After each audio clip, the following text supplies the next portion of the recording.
ಇನ್ನು ಸರ್ಕಾರಿ ಗುತ್ತಿಗೆಯಲ್ಲೇ ಅಲ್ಪಸಂಖ್ಯಾತರಿಗೆ ಮೀಸಲಾತಿ ನೀಡೋದಾಗಿ ಕಾಂಗ್ರೆಸ್ ಸರ್ಕಾರ ಬಜೆಟ್ನಲ್ಲಿ ಘೋಷಿಸಿತ್ತು. ಈ ಬಗ್ಗೆ ನಿನ್ನೆಯ ಕ್ಯಾಬಿನೆಟ್ನಲ್ಲಿ ಇನ್ಫ್ಯಾಕ್ಟ್ ಚರ್ಚೆ ಕೂಡ ಮಾಡಲಾಗಿದೆ. 2 ಕೋಟಿವರೆಗಿನ ಕಾಮಗಾರಿಯಲ್ಲಿ 4% ಅಷ್ಟು ಮೀಸಲಾತಿ ನೀಡುವ ಸಂಬಂಧ ಇದೇ ಅಧಿವೇಶನದಲ್ಲಿ ವಿಧೇಯಕ ಮಂಡಿಸೋದಕ್ಕೂ ಕೂಡ ಸಂಪುಟ ಸಭೆಯಲ್ಲಿ ತೀರ್ಮಾನಿಸಲಾಗಿದೆ. ಇದೇ ವಿಚಾರ ರಾಜ್ಯ ರಾಜಕಾರಣವನ್ನ ಸದ್ಯ ನಿಗಿ ಕೆಂಡವಾಗಿಸ್ತಾ ಇದೆ. ಈ ವಿಚಾರವಾಗಿ ಬಹಳ ಪರ ವಿರೋಧದ ಚರ್ಚೆ ರಾಜ್ಯ ರಾಜಕಾರಣದಲ್ಲಿ ನಡೀತಾ ಇದೆ.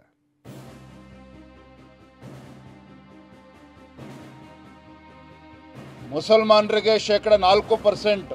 ಇದು ಓಲೈಕೆ ರಾಜಕಾರಣಕ್ಕಾಗಿ 3 ಕೋಟಿ ರೂಪಾಯಿ ಉರ್ದು ಶಾಲೆ ಅಭಿವೃದ್ಧಿ ಕೊಡ್ತೀನಿ. ಅಲ್ಪಸಂಖ್ಯಾತರಿಗೆ ಅಂತಿದೆ. ಕಾಂಗ್ರೆಸ್ ಪಾರ್ಟಿ ಅವರ ಅಪ್ಪನ ಮನೆ ಆಸ್ತಿ ಅಂತ ತಿಳ್ಕೊಂಡ್ಬಿಟ್ಟಿದೆ.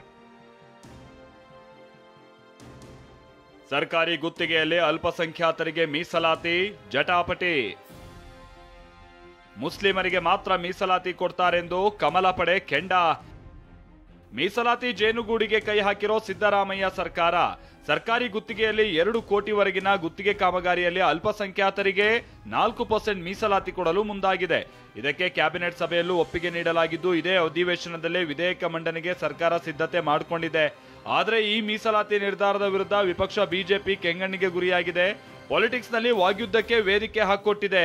ಇದು ಮುಸ್ಲಿಂ ಪರವಾದ ನಿರ್ಧಾರ ಅಂತ ಬಿಜೆಪಿ ಆರೋಪಿಸ್ತಾ ಇದ್ರೆ ಕಾಂಗ್ರೆಸ್ ಕಲಿಗಳು ಅಲ್ಪಸಂಖ್ಯಾತರು ಯಾರು ಅನ್ನೋದನ್ನ ಬಿಚ್ಚಿಟ್ಟು ಕೌಂಟರ್ ಕೊಡ್ತಾ ಇದ್ದಾರೆ.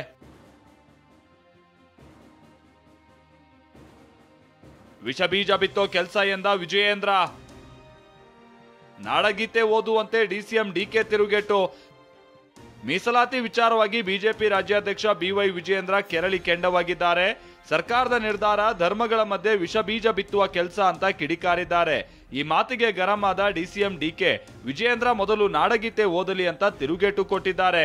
ಕಾಂಗ್ರೆಸ್ ಸರ್ಕಾರದ ಈ ನಿರ್ಧಾರ ಧರ್ಮಗಳ ಮಧ್ಯೆ ವಿಷ ಬೀಜವನ್ನು ಬಿತ್ತಕ್ಕಂತ, ಒಂದು ಒಡಕನ ಮೂಡಿಸ್ತಕ್ಕಂತ, ಒಂದು ಕಂದಕವನ್ನ ಮೂಡಿಸ್ತಕ್ಕಂತ ಒಂದು ದುಸ್ಸಾಹಸಕ್ಕೆ, ಒಂದು ಕುತಂತ್ರಕ್ಕೆ, ಒಂದು ಷಡ್ಯಂತ್ರಕ್ಕೆ ರಾಜ್ಯದ ಮುಖ್ಯಮಂತ್ರಿಗಳು ಕೈ ಹಾಕಿರ್ತಕ್ಕಂಥದ್ದು ದುರ್ದೈವ. ಇದು ಈಗೇನು ಕುವೆಂಪುರವರ ಮಾತು ನಾಡಗೀತೆ ಇದೆಯಲ್ಲ, ಆ ನಾಡಗೀತೆನ ಸರಿಯಾಗಿ ಓದ್ಲಿ. ಅವರು ಯಾರ್ಯಾರು ಸೇರಿದ್ರೆ ಶಾಂತಿಯ ತೋಟ ಆಗ್ತದೆ ಅಂತೇಳಿ ಅವರು ವಿಜಯೇಂದ್ರ ಅವರು ಓದ್ಲಿ. ಮುಸ್ಲಿಮರಿಗೆ 4%, ಹಿಂದೂಗಳ ಕಥೆ ಗೋವಿಂದ ಎಂದ ಅಶೋಕ್. ಅಲ್ಪಸಂಖ್ಯಾತರು ಯಾರು ಅಂತ ಪಾಠ ಮಾಡಿ ಡಿಸಿಎಂ ಡಿಕೆ ಟಾಂಗ್.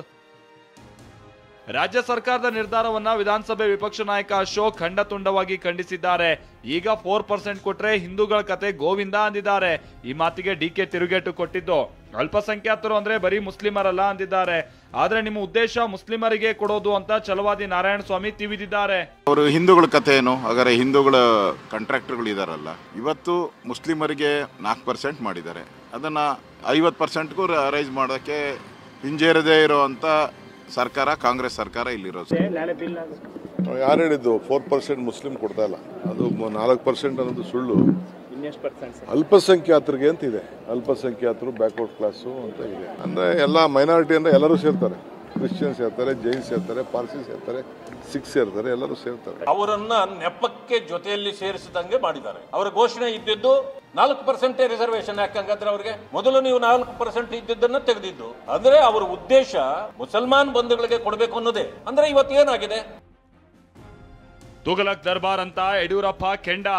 ಒಂದು ರೀತಿ ತಗುಲಕ ದರ್ಬಾರ್ ನಡೆದಿದೆ. ಮಾಡಿ ಎಷ್ಟು ದಿವಸ not correct and supreme court also against this decision. ಏನು ಇವರು ಕಾಂಗ್ರೆಸ್ ಪಾರ್ಟಿ ಅವರ ಅಪ್ಪನ ಮನೆ ಆಸ್ತಿ ಅಂತ ತಿಳ್ಕೊಂಡ್ಬಿಟ್ಟಿದೆ. ಇದು ಟ್ಯಾಕ್ಸ್ ಪೇಯರ್ಸ್ ಹಣ. ಇದು ಕರ್ನಾಟಕ ರಾಜ್ಯದ ಟ್ಯಾಕ್ಸ್ ಪೇಯರ್ಸ್ ಹಣ.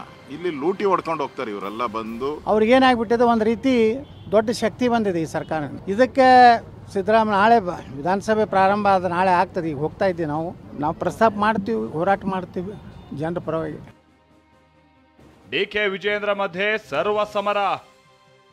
ಇಷ್ಟೇ ಅಲ್ಲ, ವಿಜಯೇಂದ್ರ ಸರ್ವರಿಗೂ ಸಮಪಾಲು, ಸರ್ವರಿಗೂ ಸಮಬಾಳು ಅನ್ನೋ ಘೋಷವಾಕ್ಯವನ್ನ ಟ್ವೀಟ್ ಮಾಡಿದ್ದರು. ಈ ಬರಹಕ್ಕೆ ಕೆರಳಿರುವ ಡಿಕೆ ಹಾಗಿದ್ರೆ ಮುಸ್ಲಿಮರನ್ನ ಕೇಂದ್ರದಲ್ಲಿ ಮಂತ್ರಿ ಮಾಡಿ ಅಂತ ಸವಾಲ್ ಹಾಕಿದ್ದಾರೆ.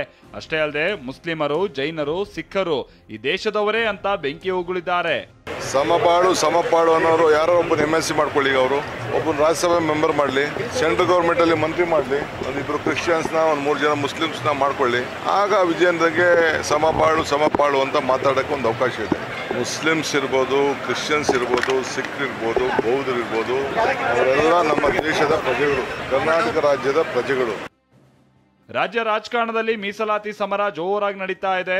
ಸದನದಲ್ಲಿ ಮೀಸಲಾತಿ ಮಂಡನೆ ಮಾಡಿದ್ರೆ ವಿರೋಧ ಮಾಡಿ ವಾಪಸ್ ಕಳಿಸ್ತೀವಿ ಅಂತ ಬಿಜೆಪಿ ನಾಯಕರು ಶಪಥ ಮಾಡಿದ್ದಾರೆ. ಹೀಗಾಗಿ ಮೀಸಲಾತಿಯ ಮಹಾಯುದ್ಧ ಅದೆಲ್ಲಿಗೆ ಹೋಗಿ ನಿಲ್ಲುತ್ತೋ ಕಾದು ನೋಡಬೇಕಿದೆ. Bureau report, TV9.